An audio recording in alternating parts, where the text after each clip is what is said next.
could view be another more. You could watch it later. I know, I have to understand.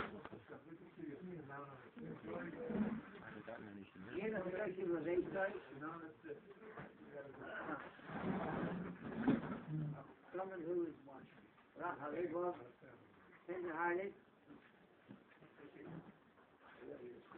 person timid, tender-hearted, and we're talking about in the time of conscription to Muhammad for war. Is he's not fit to be a soldier. Also, all those others that are exempt is someone who built a brand new home, and he's looking forward to the day when he moves in. Just his dream, a brand new home. My goodness, he worked so hard, everything that he put into it. He's trying to move in there, and he's called out to war to serve. So he is also exempt. He has to return home. Then because perhaps he'll be wounded and be a victim in battle. And somebody else is going to live in his house. So he should not go out to war. When shells were flying and missiles were flying into Gaza, so a Yiddish mishpacha took and locked them in the house, and they fled further north, out of the range of the missiles and the rockets.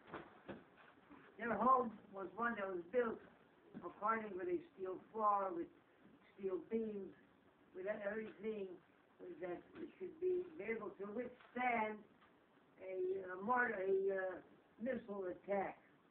But still, they didn't feel comfortable, even with all of that security, which engineers told them would withstand it. They still felt better being out of range.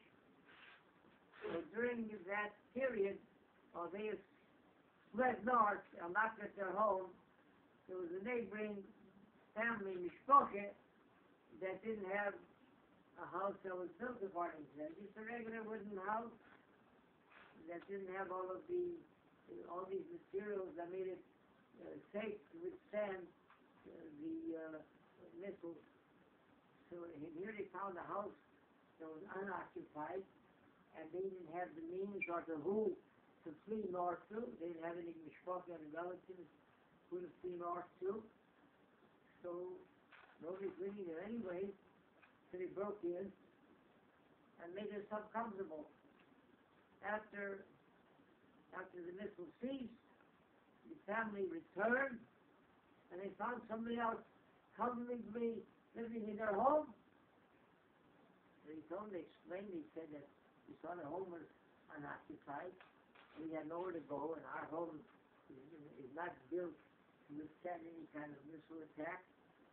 So we moved in here, but we had to pay the month or so that we were living here to pay your rent. He said, well, we never rent our home. So it's not that we suffer some kind of monetary loss, and we're looking for a tenant. We're looking for that kind of thing. We're not looking for it. I don't even know, according to the halacha, if you owe me anything, we have to go ask Yeshayla. So we went to Meir Hero to ask Yeshayla about whether they have to pay rent or not. So the Gemara, we brought the Gemara about the Karmeh. Well, now the things there that by Chotzer, by Kainalad, and by someone owns a house, which they do not rent it. It's not a house for rent. They live there, or they live in vacant, but they don't live there. They don't look for tenants. They're looking for that kind of income. So a home like that, if somebody moves in and occupies it, Mark brings there that one who moved in the owner can't demand any kind of rent from him because the man is not a pasha. Not the owner didn't lose anything for somebody living there. In fact, he might have gained something because the way he sort of, the house is not vacant, always has some sort of security. People know there's somebody living there. You don't lose it, so it's not a fix. But if from that moment on that the owner is aware somebody's living in his home, and he tells him that you have to move, or else pay, from that moment on, he's liable for rent.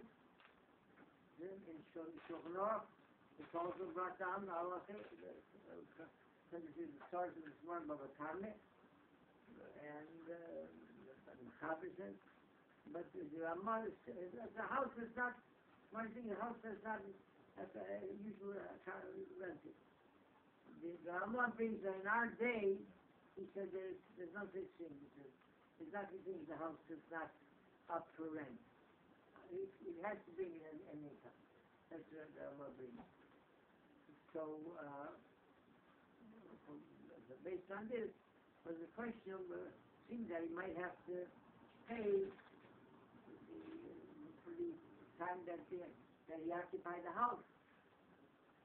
But he found a safer, a true safer from the Rav that during World War I, where people fled an area and they left the homes vacant. So a house like that, where people they're fleeing a war zone, so that those homes are really will fall under the category what the Ramah says that now these all homes are up for rent. A home like that is something that nobody really wants to live in. It's vacant because people are running away from that area. It's a dangerous area. So based on this tshuva, which is a long Pesach, referring to Pesach, so he told them that they don't have to pay him any rent, but if he thinks that if for some reason they damage the house from use, the doors don't work right, the windows don't work right, or the walls or something not working right, so then not only do they have to pay for the damages, but they have to pay for the rent as well. So someone to say, being that they lived there during that time, so they had to use water and electricity, so they incurred an expense on behalf of the landlord for electricity and for water. So that because of that, they should have to pay rent. They said, no, that's not. They didn't damage the property. That's normal use. When you live in a house you use water, use electricity. They said they're supposed to not to pay. Can't show him that. But I'm going to talk to you. You go him and say, Mr. Kinema, I'll never forget to talk to you. Ultimate exam. Now,